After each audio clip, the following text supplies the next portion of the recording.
Haji Muhammad Soeharto lahir pada 8 Jun tahun 1921 di Desa Kemiso, iaitu sebuah wilayah di Yogyakarta, Indonesia.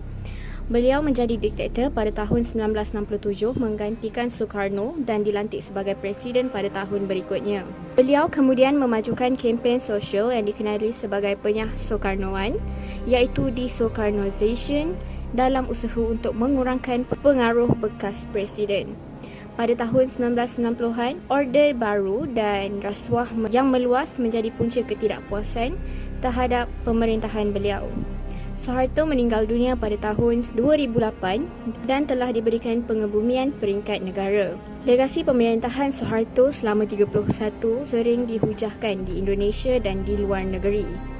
Di bawah pentadbiran Orde Baru, Soeharto membentuk sebuah pemerintahan yang kuat, berpusat dan dikuasai oleh ketenteraan.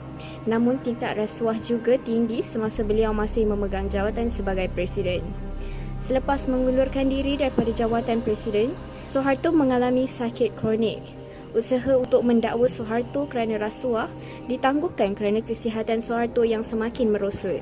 Pada Januari tahun 2008, Soeharto meninggal dunia di Hospital Pusat Partamina, Jakarta pada usia 86 tahun. Faktor berlakunya rasuah. 1. Nepotisme atau pilih keluarga, iaitu melebihkan atau mengutamakan rakan-rakan dan saudara mara yang mempunyai hubungan rapat dan bukannya melalui penilaian objektif mengikut keupayaan, meritokrasi atau kesesuaian pelantikan sesuatu jawatan. 2. Iaitu kolusi atau persekutuan antara dua pihak atau lebih yang untuk melakukan sesuatu tindakan yang seolah-olah wajar dan untuk mendapatkan keuntungan yang lebih besar. Pemerintahan Soeharto selama 32 tahun dibayangi skandal rasuah, amalan Komunisme, pemerintahan diktator dan penindasan. Transparency International menganggarkan jumlah penyelewengan yang dilakukan oleh Soeharto adalah sekitar 15 bilion sehingga 35 bilion.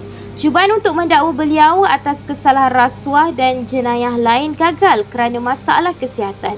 Pada 27 Januari 2008, Soeharto meninggal dunia setelah mengalami masalah komplikasi jantung, paru-paru dan ginjal, dan ketika itu umurnya 86 tahun.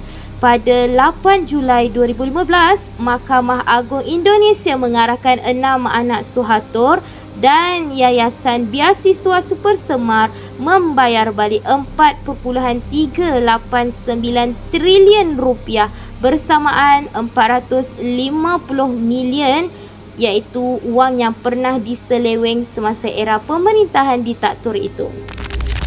Antara kesan-kesan rasuah terhadap negara ialah hilangnya kepercayaan terhadap pelabur yang datang melabur di negara kita. Ia juga akan menjejaskan ekonomi negara dan menyebabkan nilai mata wang kita turun. Kesan rasuah ini juga akan menjejaskan sesebuah organisasi, antaranya ia akan menyebabkan hilang kepercayaan antara majikan dengan pekerja, dan operasi seharian juga akan rugi. Kesan terhadap individu pula, ia akan menyebabkan seseorang itu malas berusaha untuk mendapatkan sesuatu kerja.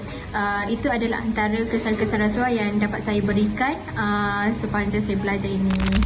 Langkah-langkah mengatasi isu integriti dan rasuah. Antara langkah-langkahnya ialah pendidikan anti korupsi.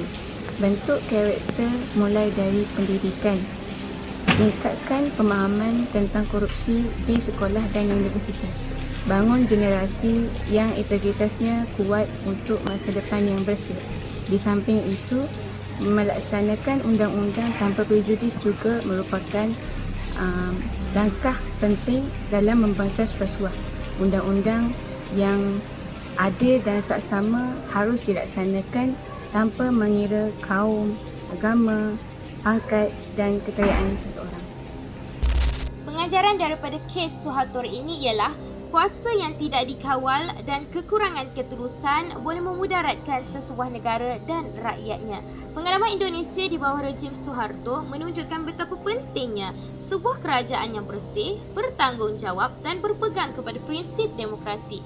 Ini menyerlahkan keperluan untuk memupuk penyertaan aktif masyarakat dalam pengawasan kerajaan dan mengekalkan keluhuran undang-undang untuk mencegah penyalahgunaan kuasa.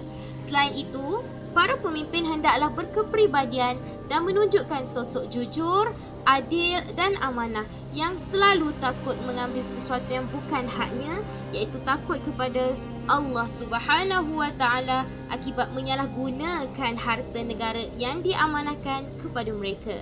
Jom banteras rasuah demi negara. Itu sahaja daripada kumpulan kami. Sekian, wabillahi taufiq wal hidayah.